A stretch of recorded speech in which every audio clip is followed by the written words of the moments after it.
这里是解读君的频道，这里不会浪费你时间。英伟达出现过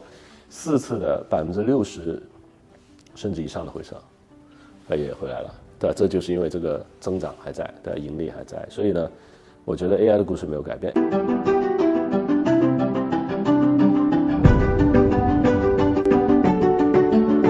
涨得太急了，对，一般来说呢，就是涨的时候慢慢涨，跌的时候就是一刀跌下来，所以我并不觉得有什么特别大的。就是说大家需要恐慌的地方吧。那标普调了5.点几，今天6%，纳指10%，然后道指就不用看了，因为我觉得这个指数是没有意义的。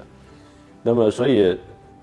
我们在投资的时候，我们要看，就是说我们之前的这个逻辑还成不成立。如果之前的逻辑不成立，那就直接就清仓走人就可以了。那如果之前的逻辑没有发生变化，只是出现了一些 contingency， 就是比如说。在你的一条主路上肯定有几条分叉的，对吧？那么现在我们在这个分叉的路上，我们选择一条比较艰难的一个路。那这条艰难的路呢，是因为美国自身的成长过强而带来的。美国的成长这个数据呢是远远超预期的，无论是经济、就业、消费、投资。全部都超预期，只要制造业全部都超预期，所以在这样的大的环境背景下头，我们出现高于预期的通胀，这是完全是正常的，因为通胀本身的产生就是需求强于供给，由于需求强于供给，产生了价格向上的压力，产生了通胀。而在年初的时候，比如说我们在去年年底的时候，大家都说要这个减6、7次息，对吧？那到现在可能减2次息，甚至美联储说我们如果不行了，我们就不减息。解读君观察到，洪浩说，美联储最新的议息决定没啥出乎意料，但得注意一下，市场预期有点变，原本7次的降息预期，现在缩水成了3次。最近几个月，黄金价格一路飙升，大家都把它当成避险的代表，但洪浩觉得这个想法有点误解。黄金其实只是在遇到极端风险时才是首选，比如战争、自然灾害，但对于经济萧条和正常的经济波动，黄金就像是一种风险投资。至于黄金和比特币价格暴涨的原因，洪浩说是为了应对纸币信用不足，而不是对抗通胀。他认为黄金、比特币等加密货币是投资组合中必不可少的资产，除此之外，投资组合中还应该包括股票、债券等传统资产，也要有一些特别的投资，但最重要的是要根据个人的生命周期而不是经济周期来匹配投资组合，因为每个人的风险偏好都不一样，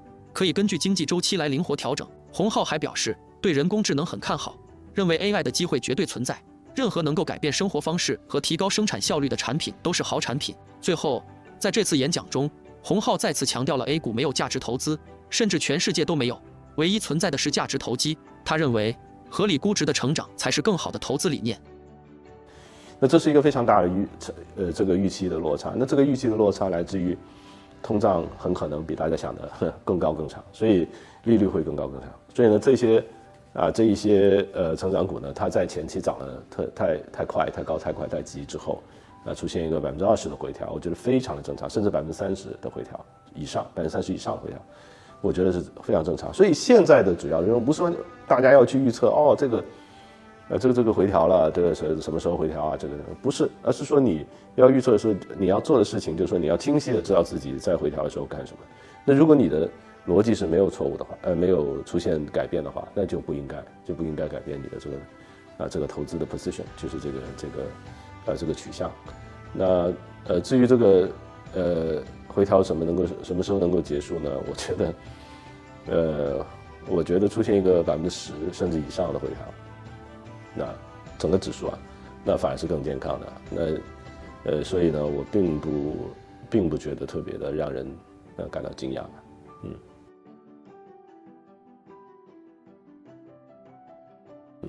肯定是没有到顶的。对，那么我觉得怎么说呢？就是因为利率的预期发生了改变，短债现在回到了接近5了。那这一些股票呢，它的估值对于这个利率的改变非常敏感，对吧？不仅仅是对增长的预期敏感，而且呢对利率估值也敏感。增长的预期已经在了，增长的预期如果这一周这个 Microsoft、Google 这些它报的时候，它不能够大幅的超预期 ，which I doubt， 我不觉得他们会大，他们会非常强的增长，非常强的 earnings， 但是预期非常高，所以你要大幅超预期非常的难，啊，那所以呢，在预期的方面，你很难得到估值的提升，但是呢，在利率在 discount rate 的方面呢，你这个利率上来了，所以呢，你的 multiple 就是你的估值的倍数呢就会被压抑。所以呢，永远都是这个关系吧，增长带给你回报，对吧？那个通胀带给你风险，因此带给你这个利率，风险越高，对吧？利率越高，因此你的估值就越低，增长越高，估值越高，因此你的股价就会越高，它是一个互相作用的。那现在呢，我们不幸的是呢，就处在这种，盈利的预期很难再让你大幅的去超你的所谓的预期了，但是呢，这通胀的预期上来了，也就是利率的预期上来，因此。它的价格走低，但是呢，我觉得决定市场的走势和尤其决定创业的走势最关键的就是经济的增长。那如果经济没有出现特别大的问题，那么你出现两个局面，一个就是高通胀高增长，一个就是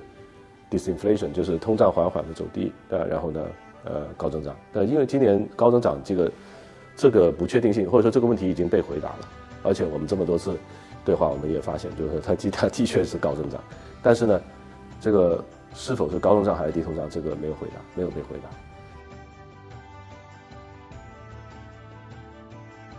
就是说现在这个市场它进入了一个垃圾时间，垃圾时间就是你我们还没有进到坏消息就是好消息的阶段，现在是好消息也是坏消息，因为好消息增长太强了，因此。利率预期上来，对吧？所以呢，估值倍数打压，所以呢，我觉得大家应该先看，就是说增长的预期有没有改变嘛？那至于说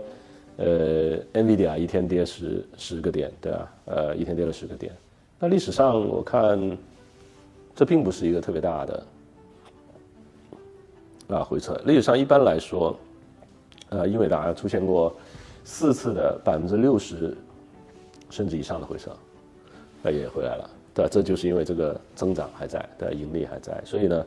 我觉得 AI 的故事没有改变。AI 的故事不会因为你一天跌了10%它就改变了。当然，你说一天跌了10%，你是否会产生怀疑？我相信很多人都会产生怀疑，对吧？因为它这个幅度挺大的 ，A 股呢直接就跌停了，对吧？那么这么大的一个这个 AI 的领头羊跌停了，那当然大家都会心生疑虑啊，这个怎么讲，对吧？那所以呢，这个就是考验我们对未来的信心的时候了。我刚才也讲了，NVIDIA 这样的股票历史上好几次跌了，这最大的回撤80%，好几次，因为我没有记错的话，至少有4次，如果 if not more，至少有4次。所以我觉得大家不要那个什么，不要因为每天价格的波动，自己就情绪开始被扰动了，对吧？这个就是二级市场最糟糕的地方。因为不幸的是，这个世界上现在可能只有2个货币，就是黄金和美元，所以美元相对于黄金贬值，黄金涨；美元相对于其他的纸币升值，所以美元涨；其他的纸币相对于美元更显得更弱。如果你觉得在纸币的世界里头，你觉得美元也没法拿了，请问你要拿什么货币呢？你会拿日元吗？这个东西越看越不靠谱啊。对吧？对吧？那你拿什么呢？请问拿欧元吗？那它人口的老龄化，这个工业产能的丧失，这个等等，它也没有特别的参与到这个 AI 的科技的这个进步里头。那你说你应该拿什么货币呢？对吧？所以这就是我们现在这个所谓的货币世界这个 fiat system， 就是这个纸币信用系统的重构。在这次重构里头，你会看到。不仅仅是黄金涨，就是其他的实物资产也在涨，农产品也在涨，对吧？炒完可可，现在好像炒咖啡哗升，然后呢，这个除了黄金以外，对吧？那白银也有涨，白银，然后呢，这个铜，逼近1万美元，然后其他的大宗商品都有不同程度的油，但当然油有一个这个地缘政治的因素，所以呢，你看到所有的这些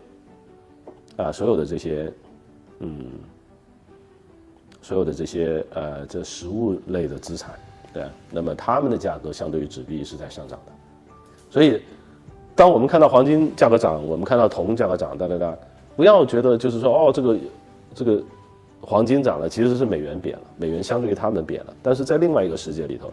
在这个纸币的世界里头，美元还是最干净的那件衣服，然后其他都比较没法穿。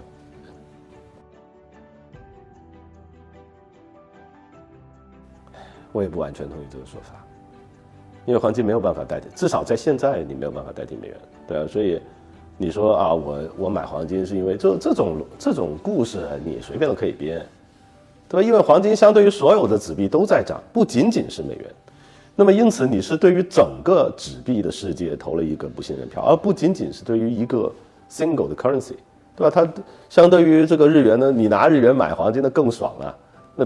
涨得比这个美元多了。你拿人民币来买黄金，你看国内买人民币买这个黄金，你还要给30%到40%的溢价，搞得人家黄金的 ETF 不敢收钱了，因为他觉得不合理啊，对吧？